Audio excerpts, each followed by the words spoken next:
Decode the world unfiltered.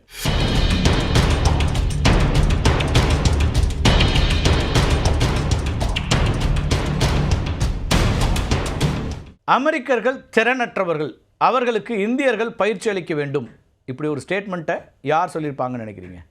Trump தான் சொல்லியிருக்காரு. ஆச்சரியமாக இருக்கா? அது பற்றி தான் இன்றைக்கு டீகோட் பகுதியில் பார்க்க இருக்கிறோம். ஃபாக்ஸ் நியூஸ் சேனலுக்கு ஒரு நேர்காணல் கொடுக்குறாரு ட்ரம்ப். அந்த நேர்காணலில் ஒரு கேள்வி அவர்கிட்ட முன்வைக்கப்படுது. அமெரிக்காவில் திறமையான பணியாளர்கள் போதுமான அளவு இருக்கிறார்களா அப்படின்னு. அதுக்கு தான் ட்ரம்ப் சொல்கிறாரு, இல்லை எங்ககிட்ட இல்லை அப்படின்னு சொல்கிறாரு.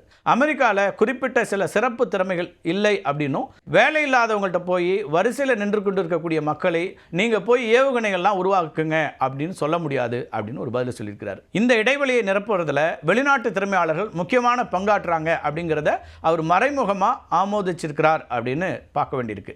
இந்த கருத்தின் மூலமாக அமெரிக்காவில் இருக்கக்கூடிய சில உயர் தொழில்நுட்பம் மற்றும் உற்பத்தி துறைகளில் இருக்கக்கூடிய திறன் இடைவெளியை ட்ரம்ப் முதல் முறையாக ஒப்புக்கொண்டிருக்கிறார் அப்படின்னு எல்லாருமே பார்க்குறாங்க. இதுக்காக அவர் புதிய வகையிலான H1B விசா கொண்டு வர திட்டமிட்டிருப்பதாகவும் கூறப்படுது.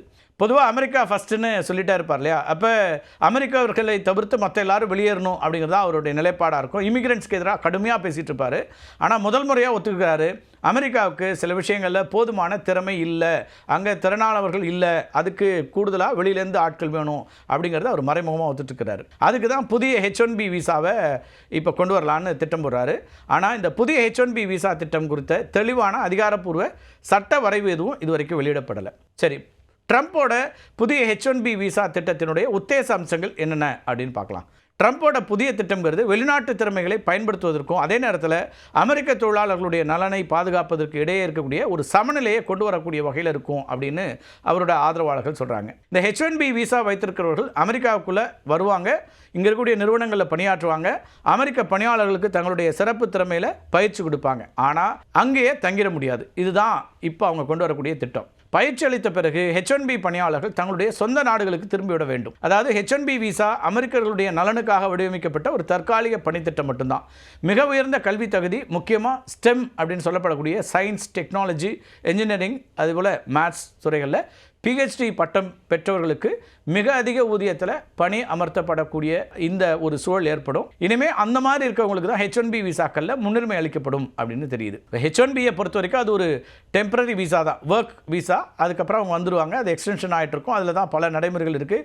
H1Bயில் முதல்ல போகக்கூடியவங்க அதுக்கு பிறகு சில ஆண்டுகளுக்கு பிறகு க்ரீன் கார்டு, அதுக்கு பிறகு சிட்டிசன்ஷிப் அப்படிலாம் போவாங்க.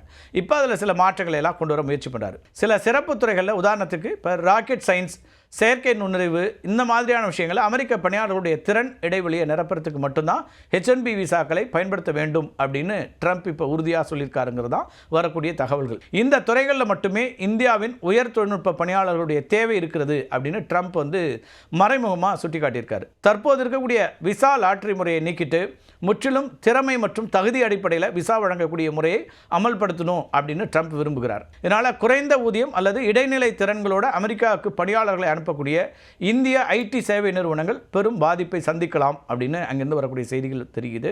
உயர்கல்வி தகுதி, அதே போல அதிக ஊதிய நிபந்தனைகளை புதிதாக பட்டம் பெற்றவர்கள் அல்லது இளைய பணியாளர்கள் பூர்த்தி செய்ய முடியாததால் அமெரிக்காவுக்கு சென்று பணியமர்த்துவதற்கான வாய்ப்புகள் குறையும். இன்னொரு பக்கம் ஸ்டெம் துறைகளில் PhD அல்லது முதுநிலை பட்டம் பெற்ற அதிக திறன் கொண்ட மற்றும் அதிக ஊதியம் கோரக்கூடிய இந்திய பணியாளர்களுக்கு விசா கிடைப்பதற்கான வாய்ப்புகள் கணிசமாக அதிகரிக்கலாம் அப்படின்னு எதிர்பார்க்கப்படுது. விசாக்களுடைய வெற்றி விகிதம் ஊதியத்தோடு இணைக்கப்படுறதுனால வெளிநாட்டு பணியாளர்களுடைய சராசரி ஊதியம் உயரக்கூடிய ஒரு வாய்ப்பும், இதனால் அவர்களுக்கு சிறந்த ஒரு வாழ்க்கை தரம் கிடைக்கலாம் அப்படின்னு எதிர்பார்க்கப்படுது. ஆனால் விசாக்கள் அதிக ஊதியம் பெறுபவர்களுக்கு மட்டுமே வழங்கப்படும் பட்சத்தில் பல இந்திய IT சேவை நிறுவனங்களுடைய பிசினஸ் மாடல் பாதிக்கப்படலாம். இந்த நிறுவனங்கள் அமெரிக்காவில் குறைந்த செலவில் பணியாளர்களை பணியமர்த்தி லாபம் ஈட்டுவது தான் நம்பியிருக்காங்க. என்ன சொல்ல வருகிறார் ட்ரம்ப் அப்படிங்கிற ஒரு கேள்வி எழலாம். இரட்டை நோக்கம் கொண்ட விசா திட்டத்தை நீக்குவதே ட்ரம்பின் பிரதான நோக்கம் அப்படின்னு அவருடைய ஆதரவாளர்கள் சொல்றாங்க. இந்த H1B விசாக்கள் இரட்டை நோக்கம், டுவல் இன்டென்ட் கொண்ட விசா அப்படின்னு சொல்றாங்க. அதாவது இந்த விசால வரக்கூடிய வெளிநாட்டு பணியாளர் எதிர்காலத்தில் அமெரிக்காவில் நிரந்தரமாக குடியேற வகை செய்யும் கிரீன் கார்டுகளுக்கு விண்ணப்பிக்கலாம். பெரும்பாலான இந்திய பணியாளர்கள் இந்த வழியை பயன்படுத்தி அங்கேயே தங்கிடுறாங்க.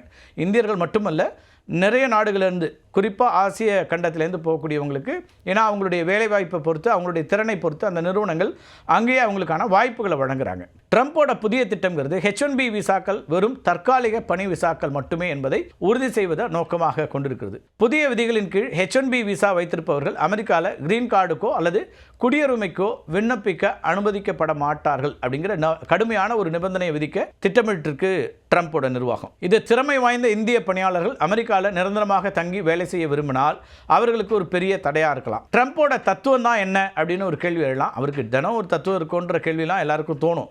ஆனால் இந்த விசா ப்ராசஸை பொறுத்த வரைக்கும் அமெரிக்காவில் இல்லாத திறமையை மட்டுமே இறக்குமதி செய்ய வேண்டும் அப்படின்னு நினைக்கிறாரு ட்ரம்ப். அதனால தான் அவர் நிரந்தர குடியேற்றத்தை கிரீன் கார்ட்ஸ் அல்லது சிட்டிசன்ஷிப்பு இதெல்லாம் வேலைவாய்ப்பு அடிப்படையிலான பிரிவிலிருந்து முற்றிலுமாக பிரித்து குடும்ப அடிப்படையிலான குடியேற்றத்தை மட்டுமே வலியுறுத்துகிறார். இது எதிர்காலத்தில் அமெரிக்க நிறுவனங்கள் நிரந்தரமாக அமர்த்த விரும்பக்கூடிய திறமையான வெளிநாட்டு பணியாளர்கள் அங்கு தங்கி வேலை செய்வதை மேலும் கடினமாக்கக்கூடிய ஒரு சூழலாக மாறும். ட்ரம்ப் ஒரு பக்கம் இந்த திட்டத்தை அறிவித்தாலும் அமெரிக்காவுடைய பெரிய தொழில்நுட்ப நிறுவனங்களும் சேம்பர் ஆஃப் காமர்ஸும் இந்த மாற்றங்களுக்கு கடுமையான எதிர்ப்பை தெரிவிக்கும் அப்படின்னு எதிர்பார்க்கப்படுது. ட்ரம்போட பாலிசி முரண்பாடும் ஒன்று இருக்குது. திறமை வேணும் ஆனால் நிரந்தரமாக வேண்டாம் அப்படிங்கிறது தான் அவரோட பாலிசியாக இருக்குது. உலக திறமையை குளோபல் டேலண்ட் இருக்கு இல்லையா, இதை அமெரிக்க பொருளாதாரத்தினுடைய வெற்றிக்கு பயன்படுத்தி கொள்ளணும். ஆனால் அந்த திறமைக்கு பிரதிபலனாக அமெரிக்க குடியுரிமை வழங்க முடியாது அப்படிங்கிற ஒரு ஸ்டாண்டை தான் அவர் எடுக்கிறார். ட்ரம்போட அமெரிக்கா ஃபர்ஸ்ட் கொள்கையினுடைய முக்கியமான அம்சமே அமெரிக்க வேலைகளை பாதுகாப்பது.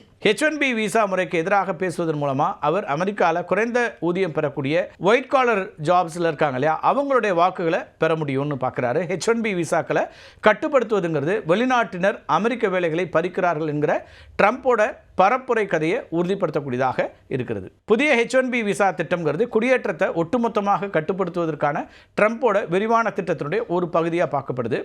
அமெரிக்காவில் நிரந்தரமாக தங்குவதற்கு வழி இல்லை அப்படின்னா இந்தியர்கள் தங்களுடைய உயர்திறன்களை பயன்படுத்தும் வாய்ப்புகளுக்காக அமெரிக்காவுக்கு பதிலாக கனடா, ஆஸ்திரேலியா அல்லது ஐரோப்பிய நாடுகளுக்கு செல்ல ஒரு வாய்ப்பு இருக்குது. இது மட்டும் இல்லை, இந்தியாவுடைய உள்நாட்டு தொழில்நுட்பத்துறையிலையும் கூட திறமைகளை தக்க வைப்பதற்கான ஒரு மறைமுகமான ஒரு உதவியாக கூட இது மாறலாம். டேலண்ட் ரிட்டன்ஷனாக கூட இது வாய்ப்பு இருக்குது. இந்த திட்டம் வெறும் விசா வழங்கும் முறையை மாற்றுவதோடு நிற்காமல் அமெரிக்காவுக்கு வரக்கூடிய திறமையான பணியாளர்களுடைய அடையாளம் மற்றும் இலக்கையை மாற்றி அமைக்கக்கூடிய ஒரு ஆழமான திட்டம் அப்படின்னு பார்க்குறாங்க. அமெரிக்கா ஃபஸ்ட்டுன்னு சொல்கிறதுல ஒன்றும் சிக்கல் இல்லை. அப்போ அமெரிக்க அறிவை மட்டுமே நாங்கள் பயன்படுத்துவோம் அப்படின்னு ட்ரம்ப் முன்வரல. அதுக்கு வெளிநாடுகளிலிருந்து தேவை இருக்குது, குறிப்பாக இந்தியர்களுடைய திறன் தேவையாக இருக்குது என்பதையும் கூட அவர் மறைமுகமாக ஒத்துக்கொண்டிருக்கிறார் இந்த நேர்காணலில் அப்படின்னு தான் புரிந்து கொள்ளப்படுகிறது. மீண்டும் ஒரு காணொலியில் சந்திக்கலாம் நண்பர்களே. நன்றி, வணக்கம்.